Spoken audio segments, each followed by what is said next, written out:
ready for the next step? Go on. But the person who's actually seeing this world, the person that is you, is not seeing the world from your eyes, because you are the person that's looking in the back of your brain at your visual cortex. Go on. In fact, the real you is completely upside down from your body. This guy's entire spiel is that the rest of the world is upside down. Problem is, if that were true, then there would be no need for the visual cortex to reinterpret it right side up, I think. This is why newborn babies reach up for something that's down and reach down for something that's up. Newborn babies don't crawl, reach, or do much of anything but eat and shit. Psst.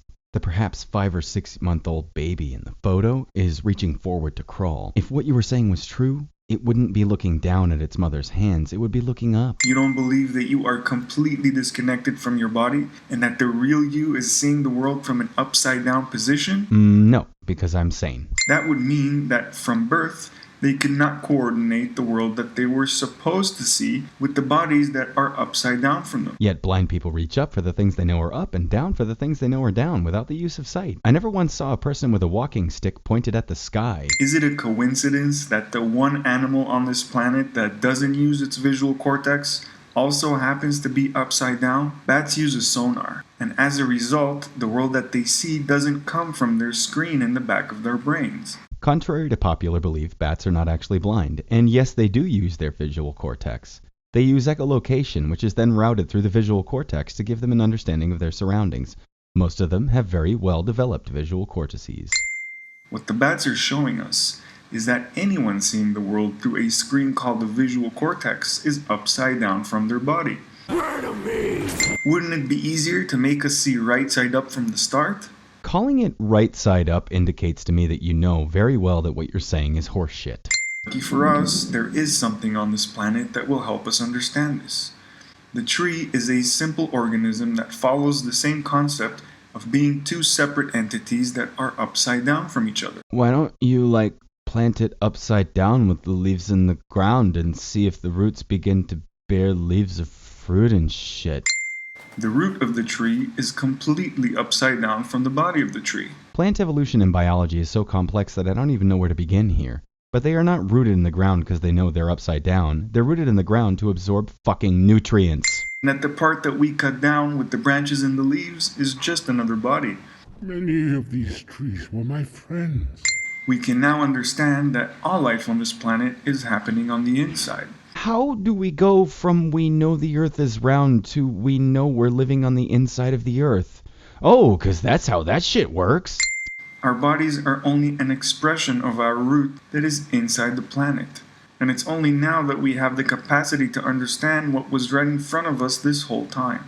Wait, that would mean that the core of the earth is filled with semen. I mean, then we could reasonably assume that every single person that's ever jacked off has thrown their semen to the center of the planet. So that's where the ground babies are coming from. Trying to dig our way into the planet to see our own roots would be a problem. You know, the crust being what it is, but nature makes up for all of this very nicely. Well, the ground must be pretty soggy now that we know what's underneath the crust. A trillion sperms. And the spilled milk of every child ever. We may not be able to see our own roots, but we've been looking at other people's roots our whole lives. Hey, if you show me your roots, I'll show you mine. Our brain cells make up our brain and are tiny and they move really fast compared to us. No, our brain cells are much like tree roots and don't go anywhere. Wow! We are also tiny and move really fast compared to our planet. No, the Earth is spinning at a whopping 1,600 kilometers an hour. The Milky Way galaxy, along with billions of other galaxies, make up an even bigger galaxy. Galaxies do not make up larger galaxies, they make up superclusters, which look nothing like galaxies. Because our brain cells each have billions and billions of tinier brain cells of their own. Brain cells are not made of more brain cells. Once you break down their individual components, they're not cells anymore. In other words, a brain cell and a person and a planet are all the same thing. Holy shit, really? Wow. No. If a planet is a person, then why does it look like a round sphere? Because they aren't the same things? Our planet, on the other hand, is in the reverse situation. Our planet cannot see its body. It can only see its root. Feet. All I see are ugly feet. Help me. We don't get to see our root because we get to see our body on the surface. Oh, joy! How did we get so lucky? Are we reptoids? And if all the planets are people's roots on the inside of the galaxy, then does that mean that all these planets are alive, filled with people and animals of their own? No, none of that. Just no. Is like walking up to someone on the street, shaking their hand, and expecting to see all of their brain cells walking around their head. That is the stupidest fucking thing I've ever heard. This is why we can't see people walking on other planets, even though all of those people and animals are all there. So that's where the people of my homeworld are. They're deep inside of Mars, where all the soggy semen-covered feet live. I can't wait to see them. Fucking forget it. Because of the very limiting situation that our planet is in. It is because of the vast distances between planets and other stars.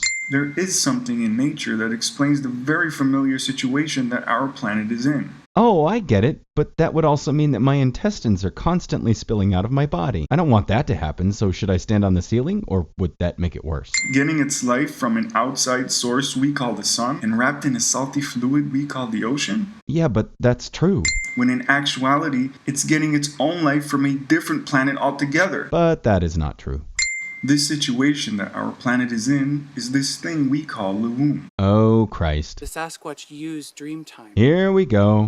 What we are experiencing is the inside of the womb for our planet. And if anyone thought that nature is just gonna let us skip over this experience of seeing the womb from the inside. Not all living things gestate inside of a womb. In fact, most living things don't gestate inside of a womb. This accounts for many things, like the fact that we don't use the full potential of our brain. This is a myth. You're just not aware of how it's being used. The brain cells of a fetus are meant to see light and hear sounds and do so many great things. But as long as they're part of a brain that is inside the womb, they can never do what they were made to do. Infants inside of the womb after 6 months can move, hear, feel, touch, and see very minimally. But we're stuck inside a dark bubble doing none of the things we are meant to do. Let me guess, you're the only one that can lead us out of Plato's cave.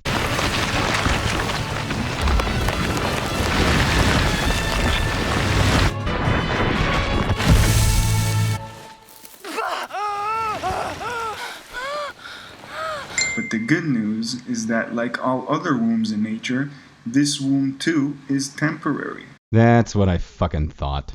And what a change this will be. For starters, our planet will no longer get its life from the sun.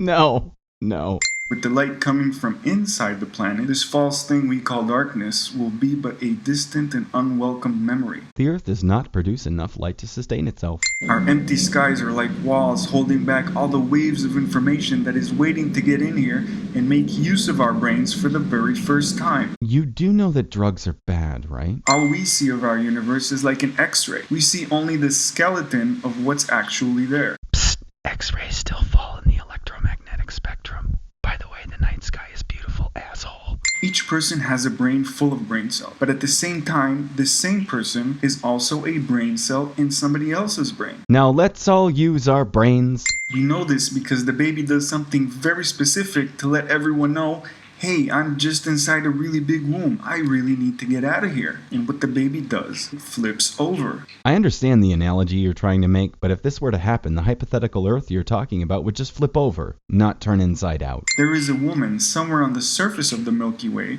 and in her womb she holds the body that is connected to our planet, which is just the root.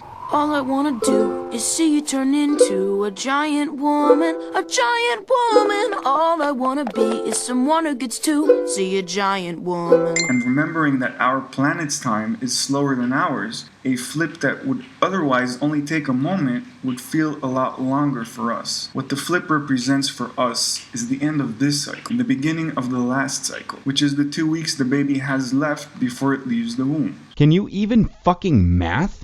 8.5 months is not the full gestational period of an infant human. They gestate for 40 weeks. That's a full 9 months. Fucking idiot. Which is the point of puberty. Infants don't go through puberty in the womb. God, that would be hell for the mother. All those kids masturbating inside of her? Well, luckily the semen would fall to the center of the earth. I think. This is just a bunch of Jordan-esque nonsense.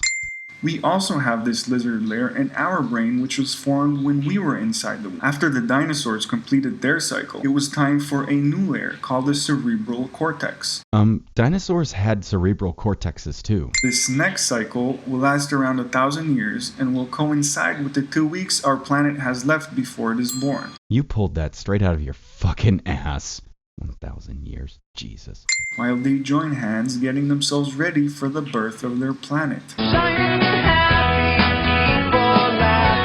What happens when we choose not to learn? By our actions, we are speaking to nature. They speak through action by being kind to all life. So I should stop eating fetuses now? Others are saying they do not wish to stay, by being narrow-minded and cruel to others, or acting blindly on behalf of others who are cruel. Well, that's it. I'm going to hell.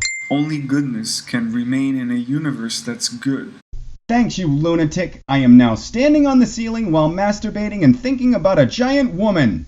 The Sasquatch used dream time.